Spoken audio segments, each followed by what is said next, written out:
Hello, welcome back to Homemade Collectibles channel. Today we're going to do a quick review of the Papo 2017, I believe, Cryolophosaurus dinosaur model, and got this figure with the Papo Pteranodon that I reviewed. So, overall, this figure is awesome. First, though, I'm going to go with the downsides about this figure. One of the biggest downsides for this figure is the price point. It is $30 and it's quite a small figure. Compared to like the Papo Spinosaurus, the Papo T-Rex, Papo Acanthosaurus, this is one of the smaller dinosaur models. Let's actually measure it.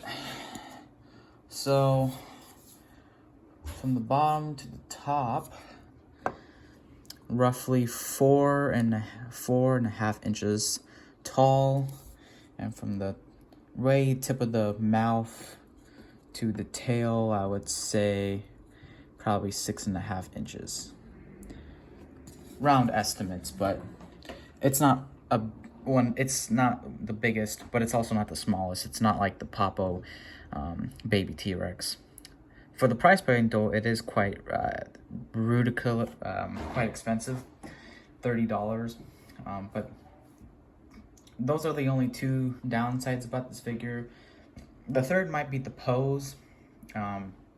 It's not like this, and its head's not straight up, the tail's not straight.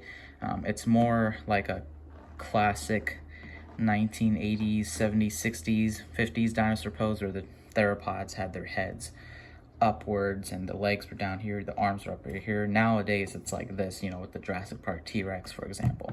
But it's not like the Papo Giganotosaurus. It actually does work. It's not too bad. So other than those three things, this is a really nice addition to Papo's dinosaurs. And as you can see, I'm going to refocus my camera so we can zoom in on the details of this figure. So let's start with the head. The head sculpt is absolutely fantastic. For the $30 price point, it is high considering the size, but you can see right there how gorgeous the head sculpt is, the neck, and the paint is applied perfectly. There is this dark red shade or paint on the top, some in the leg here, and then it shades to this tan, and then these black dots. It really just, the black dots and this black paint here really do add kind of a dark dragon color feel. And then plus these spikes here, which are on rows of two, but it's so thin that it looks like it's just one spike here, but there's actually two spikes. Same thing on the head. You can see right there are two spikes, one on the dinosaur's right side and the left side, but it's so thin. But you can see that head sculpt is gorgeous. The teeth are fantastic as well. The neck, the arms, toe claws are painted. I mean, the claws are painted. And there's the arm on this side. The body, it's really nice. Love the, like I said, the spikes they added. I don't know if it's scientifically accurate. I'm not a dinosaur expert. I just like dinosaurs. And this is one dinosaur I liked to purchase when I saw it. The toes. This foot here is in this kind of lunging kind of position with the foot here, but that's just for the pose. There's the tail, as you can see right there. There's the other side of it. Overall, all throughout the figure, it's quite detailed.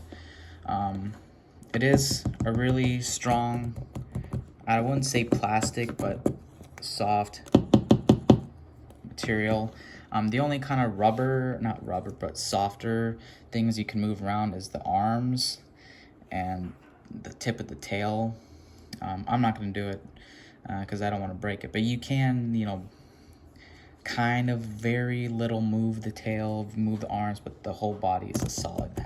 This is a model, but it does have articulation on the jaws, which you can open like that. That is the widest it will open, and that does help give more variety to the dinosaur.